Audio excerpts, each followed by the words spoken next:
നമസ്കാരം. മലയാളി വാർത്ത ഇൻസൈഡിലേക്ക് സ്വാഗതം. ഇറാനുമായുള്ള ശത്രുതയും സൈനിക നടപടികളും അവസാനിച്ചിരിക്കുന്നു. ഇത് അമേരിക്കൻ പ്രസിഡന്റ് ഡൊണാൾഡ് ട്രംപ് പ്രഖ്യാപിച്ച വാക്കുകളാണ്. പക്ഷേ അദ്ദേഹത്തിൻ്റെ ഈ വാക്കുകൾ എത്രത്തോളം വിശ്വസനീയമാണ് എന്നുള്ള ചോദ്യം കൂടി ഉയരുന്നുണ്ട്.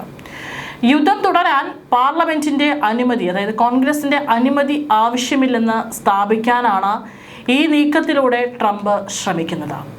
വെള്ളിയാഴ്ച കോൺഗ്രസ് അംഗങ്ങൾക്ക് അയച്ച കത്തിലാണ് ഫെബ്രുവരി 28 ആരംഭിച്ച സംഘർഷം അവസാനിച്ചതായി ഇപ്പോൾ ട്രംപ് വ്യക്തമാക്കിയിരിക്കുന്നത്.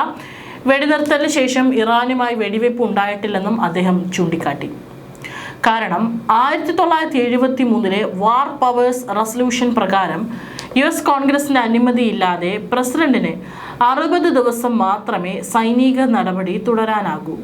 ഈ കാലാവധി അവസാനിക്കാനിരിക്കെയാണ് ട്രംപിൻ്റെ പുതിയൊരു പ്രഖ്യാപനം വന്നിരിക്കുന്നത്. ഇനി ഇത് തൻ്റെ രാജ്യത്തെ US കോൺഗ്രസ് അംഗങ്ങളെ മാത്രം ബോധിപ്പിക്കാനുള്ള ഒരു നീക്കമാണോ, അതിൻ്റെ മറവിൽ ഇറാനെ മാരകമായി ആക്രമിക്കാനുള്ള പദ്ധതിയാണോ എന്നുള്ളത് കൂടി ഉയരുന്നുണ്ട്. അതുകൊണ്ട് തന്നെ ട്രംപിൻ്റെ ഈ പുതിയൊരു പ്രഖ്യാപനം, അതായത് യുദ്ധം അവസാനിച്ചു എന്നുള്ള പ്രഖ്യാപനം ഇറാൻ പൂർണ്ണമായും വിശ്വാസത്തിൽ എടുത്തിട്ടില്ല. പലപ്പോഴും ഇത്തരത്തിൽ ചർച്ചകൾക്കായി വിളിച്ചിട്ടും അല്ലെങ്കിൽ ഒരു സമാധാനത്തിൻ്റെ ഒരു നീക്കത്തിലൂടെ അതിൻ്റെ മറവിൽ വലിയ മാരകമായ ആക്രമണം ഇറാനിൽ നടന്നിട്ടുണ്ട്. അപ്പോൾ അത് തന്നെയാണോ ഇപ്പോഴും ട്രംപിൻ്റെ പദ്ധതി എന്നുള്ളൊരു ആശങ്ക ഇറാനെ സംബന്ധിച്ചും നിലനിൽക്കുന്നുണ്ട്. അതുകൊണ്ട് തന്നെ ഇറാൻ ഈ ഒരു പ്രഖ്യാപനം പൂർണ്ണമായും വിശ്വസിച്ചിട്ടില്ല. US കോൺഗ്രസിനെ അവഗണിച്ച് യുദ്ധം തുടരാനുള്ള ട്രംപിൻ്റെ നിയമപരമായ സമയപരിധി അവസാനിച്ചുവെങ്കിലും വെടിനിർത്തൽ നിലവിലുള്ളതിനാൽ തനിക്ക് കൂടുതൽ സമയം ലഭിക്കുമെന്നാണ് ട്രംപിൻ്റെ വാദം. എന്നാൽ നിയമത്തിൽ വെടിനിർത്തലിനെ കുറിച്ച് പരാമർശമില്ലെന്നും ട്രംപിൻ്റെ വാദം തെറ്റാണെന്നാണ് ഡെമോക്രാറ്റിക് പാർട്ടി നേതാക്കൾ ആരോപിച്ചിരിക്കുന്നത്. യുദ്ധം അവസാനിച്ചുവെന്ന് അവകാശപ്പെടുമ്പോഴും പശ്ചിമേഷ്യയിൽ 50,000-ലധികം US സൈനികർ ഇപ്പോഴും നിലയുറപ്പിച്ചിട്ടുണ്ട് എന്നുള്ളത് കൂടി ട്രംപ് സമ്മതിക്കുന്നുണ്ട്. അങ്ങനെയെങ്കിൽ എന്തുകൊണ്ട് അവരെ പിൻവലിക്കുന്നില്ല? ഇപ്പോഴും 50,000-ലധികം സൈനികരോട് അവിടെ ഏത് നിമിഷം വേണമെങ്കിലും യുദ്ധത്തിനായി തയ്യാറായി നിൽക്കാൻ തന്നെയാണ് പറഞ്ഞിരിക്കുന്നത്. ഇറാനിൽ നിന്നുള്ള ഭീഷണി പൂർണ്ണമായി മാറിയിട്ടില്ലെന്നും സമാധാന ശ്രമങ്ങൾ തുടരുമെന്നും കത്തിൽ പറയുന്നുണ്ട്. ട്രംപിന്റെ ഈ നീക്കം വലിയ രാഷ്ട്രീയ വിവാദങ്ങൾക്കാണ് ഇപ്പോൾ വഴിമരുന്നിട്ടിരിക്കുന്നത്. ഇറാൻ തുറമുഖങ്ങളിൽ നാവിക ഉപരോധം തുടരുന്നത് യുദ്ധത്തിന്റെ ഭാഗമാണെന്നും സെനറ്റർ ടിം കെയ്ൻ ഉൾപ്പെടെയുള്ള ഡെമോക്രാറ്റുകൾ വാദിക്കുന്നു. ഇറാൻ എണ്ണക്കപ്പലുകൾ അമേരിക്കൻ കപ്പലുകളെ തടയുന്നത് ഇപ്പോഴും തുടരുന്നതിനാൽ പൂർണ്ണമായും ശത്രുത അവസാനിച്ചുവെന്ന് പറയാനാകില്ലെന്നാണ് റിപ്പോർട്ടുകൾ. പാകിസ്ഥാൻ മധ്യസ്ഥർ വഴി ഇറാൻ സമർപ്പിച്ച പുതിയ ചർച്ചാ നിർദ്ദേശങ്ങളും ട്രംപ് കീറിയെറിഞ്ഞു. ഇറാൻ ഇപ്പോഴും അമേരിക്കയ്ക്ക് വലിയ ഭീഷണിയാണെന്നും കത്തിൽ ട്രംപ് ആവർത്തിക്കുന്നുണ്ട്.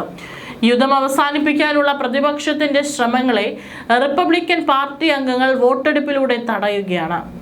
യുദ്ധം അവസാനിപ്പിക്കണമെന്നും ഭാവിയിൽ വീണ്ടും ആക്രമിക്കപ്പെടില്ലെന്ന് ഉറപ്പ് നൽകണമെന്നാണ് ഇറാൻ ആവശ്യപ്പെട്ടിരിക്കുന്നത്. അമേരിക്കയോടുള്ള കടുത്ത അവിശ്വാസമാണ് ഇറാൻ ഇതിന് കാരണമായി ചൂണ്ടിക്കാട്ടുന്നത്. ഒരു വർഷത്തിനിടെ 2 തവണയാണ് അമേരിക്ക ഇറാനെ ആക്രമിച്ചത്. ഇറാൻ തുറമുഖങ്ങൾക്ക് മേൽ അമേരിക്ക ഏർപ്പെടുത്തിയിരിക്കുന്ന ഉപരോധം നീക്കുന്നതുമായി ബന്ധപ്പെടുത്തി മാത്രമേ ചർച്ചകളിൽ പുരോഗതി ഉണ്ടാകൂ എന്നവർ വ്യക്തമാക്കി. കാരണം ഉപരോധം സാമ്പത്തികമായിട്ടും ഇറാനെ വരും കാലങ്ങളിൽ തകർക്കും. ഇപ്പോൾ ഇറാൻ്റെ ഏറ്റവും വലിയൊരു സാമ്പത്തിക സ്രോതസ്സ് എന്ന് പറയുന്നത് എണ്ണ വ്യാപാരം തന്നെയാണ്. പക്ഷേ ഉപരോധം ഏർപ്പെടുത്തുമ്പോൾ അതുവഴിയുള്ള ചരക്ക് ഗതാഗതമൊക്കെ തന്നെ സ്തംഭിക്കും. ഇതുവഴി ഇറാൻ പൂർണ്ണമായും തകർച്ചയിലേക്ക് കൂപ്പുകൂത്തുമെന്നുള്ള കാര്യത്തിൽ സംശയമില്ല. ഇപ്പോഴേ ഒരു മാസത്തിലധികം നീണ്ടുനിന്ന യുദ്ധത്തിൽ സാമ്പത്തികമായിട്ടുള്ള നഷ്ടങ്ങൾ വളരെ വലുതാണ്. ഈ ഒരു സാഹചര്യത്തിൽ യുദ്ധം അവസാനിച്ചു അല്ലെങ്കിൽ വെടിനിർത്തലില്ല എന്ന് പറഞ്ഞാലും ഉപരോധം അവിടെ നിൽക്കുകയാണെങ്കിലും അതും ആയുധമെടുക്കാതെ ഇറാൻ നേരെ പ്രയോഗിക്കുന്ന ഒരു യുദ്ധതന്ത്രം തന്നെയാണ്. ഉപരോധം നീങ്ങിയാൽ കൂടുതൽ ചർച്ചകൾക്ക് തയ്യാറാണെന്നും ഇറാൻ അറിയിച്ചിട്ടുണ്ട്. നിലവിലെ സംഘർഷം അവസാനിപ്പിക്കുന്നതിനായി ഇറാൻ മുന്നോട്ട് വെച്ച ഏറ്റവും പുതിയ നിർദ്ദേശത്തിലാണ് US പ്രസിഡന്റ് ഡൊണാൾഡ് ട്രംപ് അതൃപ്തി രേഖപ്പെടുത്തിയിരിക്കുന്നത്. ഒരു അന്തിമ കരാറിലെത്താൻ സാധിക്കുമോ എന്ന കാര്യത്തിൽ അദ്ദേഹം സംശയം പ്രകടിപ്പിക്കുകയും ചെയ്തിട്ടുണ്ട്.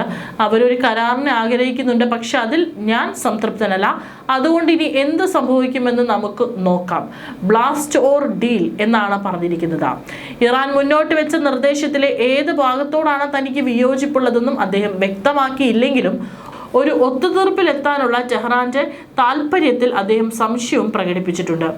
അവർ ചില ചുവടുവയ്പ്പുകൾ നടത്തിയിട്ടുണ്ട്, പക്ഷെ അവർ എപ്പോഴെങ്കിലും ലക്ഷ്യത്തിലെത്തുമോ എന്ന് തനിക്ക് ഉറപ്പില്ല എന്നാണ് വൈറ്റ് ഹൗസിന്റെ സൗത്ത് ലോണിൽ വെച്ച് ട്രംപ് കൂട്ടിച്ചേർത്തിരിക്കുന്നത്.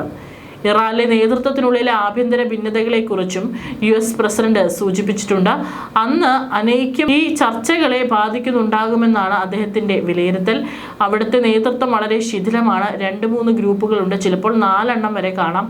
അതുകൊണ്ട് തന്നെ അവിടെ ഐക്യമില്ല. ഇതൊക്കെയാണെങ്കിലും എല്ലാവർക്കും ഒരു കരാർ ഉണ്ടാക്കണമെന്നുണ്ട്, പക്ഷെ എല്ലാം കുഴഞ്ഞു മറിഞ്ഞ അവസ്ഥയിലാണെന്നും ട്രംപ് പറഞ്ഞു.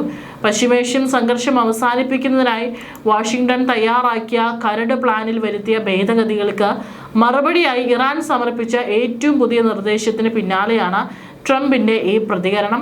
ഫെബ്രുവരി 28 ഇറാനെതിരെ അമേരിക്കയും ഇസ്രായേലും നടത്തിയ ആക്രമണത്തോടെയാണ് നിലവിലെ സംഘർഷങ്ങൾ ആരംഭിച്ചത്. ലോകത്തിലെ 20% എണ്ണയും പ്രകൃതിവാതകവും കടന്നു പോകുന്ന ഹോർമുസ് കടലിടുക്ക് അടച്ചതോടെ ആഗോള ഊർജ്ജ വിപണി കടുത്ത പ്രതിസന്ധിയിലാണ്. ഏപ്രിൽ 8 മുതൽ വെടിനിർത്തൽ നിലവിലുണ്ടെങ്കിലും സംഘർഷാവസ്ഥ അയഞ്ഞിട്ടില്ല. ആഗോള വിപണിയിൽ എണ്ണവില ബാരലിന് $100 മുകളിലാണ്. പുതിയ ആക്രമണങ്ങൾക്കായി ട്രംപ് പദ്ധതി ഇടുന്നുണ്ടോ എന്നുള്ള വാർത്തകളും പുറത്തു വരുന്നുണ്ട്. എണ്ണവില 4 വർഷത്തെ ഉയർന്ന നിരക്കിലെത്തിയിരിക്കുകയാണ്. എന്നാൽ ഇറാന്റെ പുതിയ നിർദ്ദേശം വന്നതോടെ വിലയിൽ നേരിയ കുറവുണ്ടായിട്ടുണ്ട്.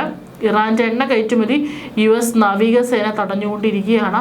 ഹോർമുസ് കടലിടുക്കിലൂടെ പോകുന്ന കപ്പലുകൾ ഇറാനിൽ ട്രാൻസിറ്റ് ടോൾ നൽകിയാൽ ഉപരോധം നേരിടേണ്ടി വരുമെന്നും അമേരിക്ക കഴിഞ്ഞ ദിവസം മുന്നറിയിപ്പ് നൽകിയിട്ടുണ്ട്. അമേരിക്കൻ ആക്രമണം ഉണ്ടായാൽ ശക്തമായി തിരിച്ചടിക്കാൻ ഇറാനും വ്യോമ പ്രതിരോധ സംവിധാനങ്ങൾ സജ്ജമാക്കിയിട്ടുണ്ട് എന്നാണ് റിപ്പോർട്ടുകൾ. അതായത് ഇപ്പോഴും യുദ്ധം അവസാനിച്ചുവെന്ന് സ്വന്തം രാജ്യത്തെ തൻ്റെ മറ്റുള്ള പാർട്ടി കോൺഗ്രസിനോട് അദ്ദേഹം പറഞ്ഞിട്ടുണ്ടെങ്കിൽ കൂടിയും 50,000-ലധികം സൈന്യവും പടക്കപ്പലുകളും ഇപ്പോഴും പശ്ചിമേഷ്യയിൽ തന്നെ നിലയുറപ്പിച്ചിട്ടുണ്ട്. അത് എന്തുകൊണ്ടാണ് എന്നുള്ള ചോദ്യം ഉയരുന്നുണ്ട്. മാത്രമല്ല, ഇപ്പോൾ ഇവിടെ ഒരു യുദ്ധം അവസാനിച്ചു എന്ന് പറഞ്ഞുകൊണ്ട് ഇറാന്റെ കണ്ണിൽ പൊടിയിട്ട് ഇസ്രായേലുമായി ചേർന്നുള്ള അതിമാരകമായിട്ടുള്ള ഒരു ബ്ലാസ്റ്റ് തന്നെയാണോ ട്രംപ് ഉദ്ദേശിക്കുന്നത് എന്നുള്ള ചോദ്യം കൂടി ഉയരുന്നുണ്ട്.